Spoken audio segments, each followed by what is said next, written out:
Hello everyone, welcome to my channel deep dive into accountings. आज हमारी class का topic है how to make journal entries by the application of golden rules. इस particular class में हम सबसे पहले डिस्कस करेंगे वो स्टेप्स जो हम फॉलो करेंगे अपने ट्रांजैक्शन की जनरल एंट्रीज बनाने के लिए bye the application of golden rules. That means हम ये देखेंगे कि गोल्डन रूल्स कैसे वर्क करते हैं हमारे ट्रांजैक्शन की जनरल एंट्रीज बनाने में। फिर हम डिस्कस करेंगे क्लासिफिकेशन ऑफ अकाउंट्स, जो गोल्डन रूल्स का सबसे इम्पॉर्टेंट टॉपिक है। इसको हम डिस्कस करेंगे इन स्टेप्स को समझने के बाद, सो दैट जब हम क्लासिफिकेशन ऑफ अकाउंट्स को डिस्कस करें तब हमें इस टॉपिक को डिस्कस करने का पर्पस और इम्पोर्टेंस पता हो, ऑल्सो हम चीज़ों को ईजिली रिलेट कर पाएँ। तो अब हम स्टार्ट करते हैं और समझते हैं पहले ये स्टेप्स जो हम फॉलो करेंगे अपने ट्रांजेक्शन की जनरल एंट्रीज बनाने के लिए। So here we have three simple steps to follow for passing general entries, and the step number 1 is read the transaction and determine the accounts which are affected। तो हमको step 1 में transaction को read करके वो accounts determine करने हैं जो effect होंगे। फॉर एग्जाम्पल, हमारे पास यहाँ पे एक ट्रांजेक्शन है and the transaction is salary paid in cash ₹20,000। तो स्टेप 1 में हमें इस ट्रांजेक्शन को रीड करके वो अकाउंट्स डिटरमाइन करने हैं जो इफेक्ट होंगे, और in other way we can also say कि हमें यहाँ पे वो अकाउंट फाइंड आउट करने हैं जो ओपन होंगे। तो फर्स्ट अकाउंट जो इफेक्ट हो रहा है वो है सैलरी अकाउंट, एज हम सैलरी पे कर रहे हैं, और सेकेंड अकाउंट हमारा जो इफेक्ट हो रहा है वो है कैश अकाउंट, एज हम ये सैलरी कैश में पे कर रहे हैं। ठीक है, so this is the step 1 जहां पर हमने वो अकाउंट्स डिटरमाइन किए जो इफेक्ट कर रहे हैं। तो फर्स्ट है हमारा salary account and other one is the cash account. Now step 2।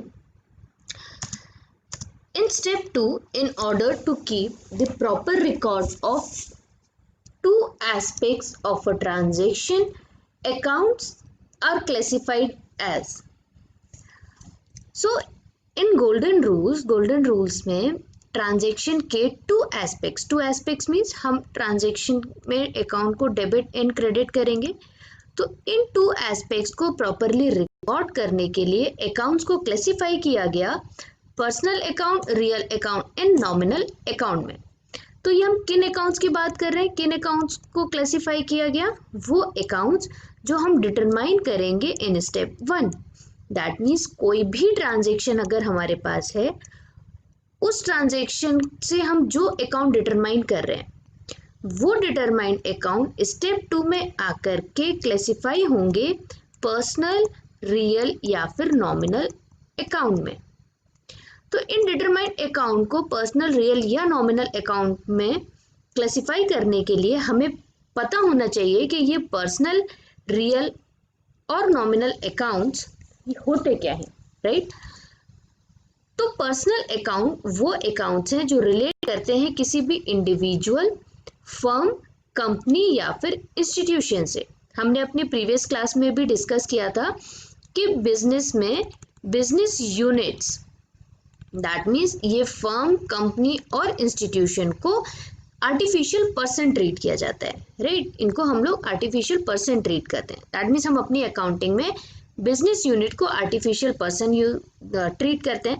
That means, और ये इंडिविजुअल क्या है? ये इंडिविजुअल है ह्यूमन बींग्स, ये है हमारे नेचुरल पर्सन्स। तो ये नेचुरल पर्सन या आर्टिफिशियल पर्सन से जो रिलेटेड अकाउंट होते हैं वो सब हमारे पर्सनल अकाउंट होते हैं। फिर हम आते हैं अपने रियल अकाउंट पे। रियल अकाउंट उन चीज़ों के अकाउंट होते हैं जिनकी वैल्यू हम मेजर कर सकें इन टर्म्स ऑफ मनी एंड वो बिजनेस की प्रॉपर्टी हो। दैट मीन्स यहाँ पर ऑलमोस्ट सारे एसेट्स आते हैं। तो एसेट्स क्या होते हैं? वो चीज़ें जिनकी वैल्यू हम in terms of money measure कर सकें और वो बिजनेस की प्रॉपर्टी हो। ठीक है, फिर हम आते हैं नॉमिनल अकाउंट पे। नॉमिनल अकाउंट में वो सारे अकाउंट्स आते हैं जो अकाउंट होते हैं एक्सपेंसेस, लॉसेस, इनकम और गेन के। तो अगर ये account in expense, losses, income, gain के हैं तो हम उन अकाउंट को नॉमिनल अकाउंट बोलेंगे।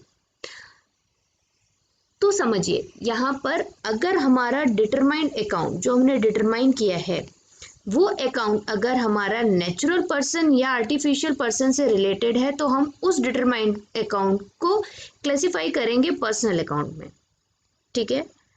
और अगर हमारा ये डिटरमाइंड अकाउंट रिलेट करेगा, अगर हमारा ये डिटरमाइंड अकाउंट उन चीज़ों का होगा जिनकी वैल्यू हम मेजर कर सके इन टर्म्स ऑफ मनी या फिर वो बिजनेस की प्रॉपर्टी हो, दैट मीन्स ये अगर डिटरमाइंड अकाउंट हमारा एसेट्स है, वो एसेट्स जो रियल अकाउंट में आते हैं, तो हम इस डिटरमाइंड अकाउंट को क्लासिफाई करेंगे रियल अकाउंट में। और अगर ये डिटरमाइंड अकाउंट हमारा कोई एक्सपेंस, लॉसेस, इनकम या गेन्स से रिलेटेड अकाउंट है तो हम अपने इस डिटरमाइंड अकाउंट को क्लासिफाई करेंगे नॉमिनल अकाउंट में, ठीक है। तो इसको हम और बेटर समझते हैं एग्जाम्पल से। जब हम चीज़ों को एग्जाम्पल से समझते हैं तो वो हमें ज़्यादा क्लियर होती है, राइट। तो यहाँ पर हमारे पास एग्जाम्पल में ट्रांजेक्शन है जिसको रीड करके हमने दो अकाउंट डिटरमाइन किए। First is the salary account and the other one is the cash account. अब इन दोनों डिटरमाइंड अकाउंट को स्टेप 2 में आकर के हमें क्लासिफाई करना है बोथ अकाउंट्स को। सैलरी अकाउंट को भी हम क्लासिफाई करेंगे कि वो पर्सनल है, रियल है या नॉमिनल है। फिर हम कैश अकाउंट को भी क्लासिफाई करेंगे वो पर्सनल है, रियल है या नॉमिनल है। ऐसे ही अगर हमारे पास कोई फर्दर अकाउंट भी होता है डिटरमाइंड तो हम उसको भी क्लासिफाई करते हैं। So this is the step 2 जहां पर हम अपने डिटरमाइंड अकाउंट को क्लासिफाई करेंगे पर्सनल अकाउंट, रियल अकाउंट और नॉमिनल अकाउंट में। तो पहले हम क्लासिफाई करते हैं सैलरी अकाउंट को। सैलरी अकाउंट मेरा क्लासिफाई होगा as a nominal account, that means salary account मेरा नॉमिनल अकाउंट है। क्यों? क्योंकि सैलरी हमारा एक्सपेंस है। कैसे एक्सपेंस है हम ये डिस्कस करेंगे अपनी कमिंग क्लास में, जहां पर हम स्टेप 2 को डिटेल में डिस्कस करेंगे, ठीक है। तो क्योंकि सैलरी मेरा एक्सपेंस है और नॉमिनल अकाउंट इंक्लूड करते हैं उन सारे अकाउंट को जो रिलेट करते हैं expense, losses, income and gain से, और सैलरी मेरा एक्सपेंस है, इसलिए मैंने सैलरी को नॉमिनल अकाउंट में क्लासिफाई किया, ठीक। तो मेरा सैलरी अकाउंट क्या हुआ? Nominal account. अब हमारे पास जो दूसरा डिटरमाइंड अकाउंट है वो है कैश अकाउंट। अब हम कैश अकाउंट के लिए भी चेक करते हैं। तो कैश अकाउंट मेरा क्लासिफाई होगा एज अ रियल अकाउंट। क्यों? क्योंकि रियल अकाउंट इंक्लूड करते हैं उन सारी चीजों के अकाउंट जिनकी वैल्यू हम मेजर कर सके इन टर्म्स ऑफ मनी, हो वो बिजनेस की प्रॉपर्टी हो। और कैश की वैल्यू हम in terms of money measure कर सकते हैं, वो बिजनेस की प्रॉपर्टी भी है। ये दोनों कंडीशन फुलफिल करता है, इसलिए कैश मेरा रियल अकाउंट है। फर्दर मेरे पास कोई अकाउंट नहीं है, अगर होता तो उसको भी हम क्लासिफाई करते। हो सकता है वो पर्सनल होता, हो सकता है पर्सनल नहीं होके रियल या नॉमिनल में भी आ सकता था, ठीक है। तो इट्स नॉट नेसेसरी कि अब जो थर्ड अकाउंट आएगा वो मेरा पर्सनल अकाउंट ही होगा, नहीं, वो पर्सनल भी हो सकता है, रियल भी हो सकता है, नॉमिनल भी हो सकता है, ठीक है। तो डिपेंड अपॉन कंडीशन कि उसकी कंडीशन क्या है, ठीक है। So this is step 2। Now let us we move to step number 3। हमने स्टेप 2 में अकाउंट्स को क्लासिफाई कर लिया, अब हम आते हैं स्टेप 3 में। And the step 3 is follow the rules of generalizing to decide which account is to be debited and which account is to be credited. So this is the final step. Step 3 में हमें rules को follow करना है और account को debit या credit करना है। हम अपनी जब डिटरमाइंड अकाउंट को सही डेबिट और क्रेडिट कर देंगे तो हम अपनी फाइनल जनरल एंट्री बना लेंगे। सो this is the final step. और इस स्टेप में डेबिट या क्रेडिट करने के लिए हमें रूल्स फॉलो करने हैं। दैट मीन्स स्टेप 3 में हमारे पास रूल्स हैं। किसके रूल्स? रूल्स है हमारे पास इन क्लासिफाइड अकाउंट्स के। दैट मीन्स हमारे पास personal account, real account and nominal account के रूल्स हैं।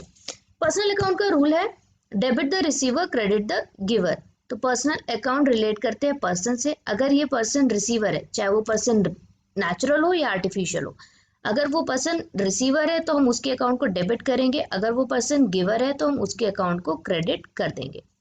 Now real account. Real account में हम हमारे कौन से अकाउंट्स होते हैं? ये अकाउंट्स होते हैं प्रॉपर्टीज के, ठीक है, प्रॉपर्टी ऑफ बिजनेस के। इसको भी हम डिस्कस करेंगे डिटेल में कौन सी वो प्रॉपर्टीज हैं, ठीक है। तो अगर वो प्रॉपर्टी ऑफ बिजनेस में आ रही है, it's coming into the business, तो हम उस प्रॉपर्टी के अकाउंट को डेबिट करेंगे।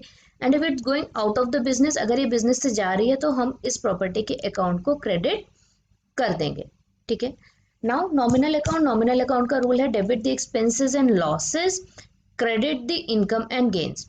दैट मीन्स अगर वो अकाउंट लॉस या इनकम का है, एक्सपेंसेस या लॉसेस का है, आई एम सॉरी, अगर वो अकाउंट एक्सपेंसेस या लॉसेस का है तो हम अकाउंट को डेबिट करेंगे, और अगर वो अकाउंट इनकम या गेन्स के हैं तो हम अकाउंट को क्रेडिट कर देंगे। So these are the rules जो हमको लर्न करने हैं कि हमारा पर्सनल अकाउंट का रूल है debit the receiver, credit the giver. Real account का रूल है debit what comes in, credit what goes out. Nominal account का रूल है debit the expenses and losses, credit the income and gains.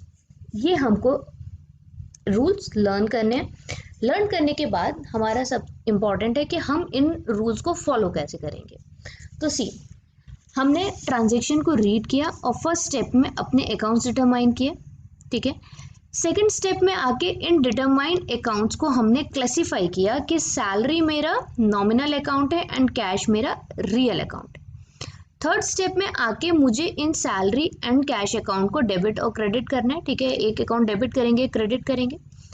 तो अब देखते हैं हम कैसे डेबिट और क्रेडिट करेंगे। तो पहले हम बात करते हैं सैलरी अकाउंट की। तो सैलरी अकाउंट को डेबिट करेंगे या क्रेडिट, वो मुझे बताएगा नॉमिनल अकाउंट का रूल, क्योंकि सैलरी मेरा नॉमिनल अकाउंट है। तो सैलरी अकाउंट को डेबिट या क्रेडिट करने के लिए मैं नॉमिनल अकाउंट का रूल फॉलो करूंगी। तो चलिए, अब हम यहाँ पर मेरे पास रूल है, हम फॉलो करते हैं सैलरी को डेबिट या क्रेडिट करने के लिए नॉमिनल अकाउंट का रूल, क्योंकि सैलरी नॉमिनल अकाउंट है। तो नॉमिनल अकाउंट का रूल बोलती है debit the expenses and losses, credit the income and gains, ठीक है। अब सैलरी मेरा गेन नहीं है, सैलरी मेरी इनकम भी नहीं है, ठीक है, क्योंकि मैं रिसीव नहीं करूँ, सैलरी पे कर रही हूँ, तो ये मेरी इनकम भी नहीं है। दैट मीन्स सैलरी को मैं क्रेडिट तो नहीं करूँगी। सैलरी मेरा लॉस नहीं है, ठीक है, सैलरी मेरा एक्सपेंस है क्योंकि मैं ये पे कर रही हूँ। तो डेबिट द एक्सपेंस, अगर वो आपका एक्सपेंस है तो आप उस अकाउंट को डेबिट कर दो। तो मैं सैलरी अकाउंट को डेबिट करूंगी नॉमिनल अकाउंट के रूल से, बिकॉज नॉमिनल अकाउंट का रूल होता है डेबिट द एक्सपेंस, ठीक है। फिर अब मैं बात करती हूँ कैश अकाउंट की। कैश अकाउंट मेरा रियल अकाउंट क्लासिफाई हुआ। तो कैश अकाउंट को मुझे डेबिट करना है या क्रेडिट, ये मुझे कौन बताएगा? रियल अकाउंट का रूल। दैट मीन्स मैं रियल अकाउंट के रूल को फॉलो करके कैश को डेबिट या क्रेडिट करूंगी। तो यहाँ पर अब हम कैश अकाउंट को करते हैं डेबिट या क्रेडिट रियल अकाउंट के रूल से। तो रियल अकाउंट का रूल बोलते हैं debit what comes in, credit what goes out. अगर ये अकाउंट बिजनेस में आ रहा है तो आप डेबिट कर दो, अगर बिजनेस से जा रहा है तो क्रेडिट कर दो। तो अगर मैं अपना ट्रांजेक्शन देखूं तो यहाँ पर मैं सैलरी पे कर रही हूँ, दैट मीन्स सैलरी के अगेंस्ट मेरा कैश जा रहा है। तो अगर ये कैश जा रहा है दैट मीन्स मैं इसको डेबिट नहीं करूंगी, बिकॉज डेबिट बोल रहा है हम उस अकाउंट को करेंगे अगर वो अकाउंट बिजनेस में आ रहा है। तो ये आ नहीं रहा है इसलिए मैं डेबिट नहीं करूंगी। कैश मेरा जा रहा है अगेंस्ट सैलरी तो मैं कैश अकाउंट को क्रेडिट कर दूंगी।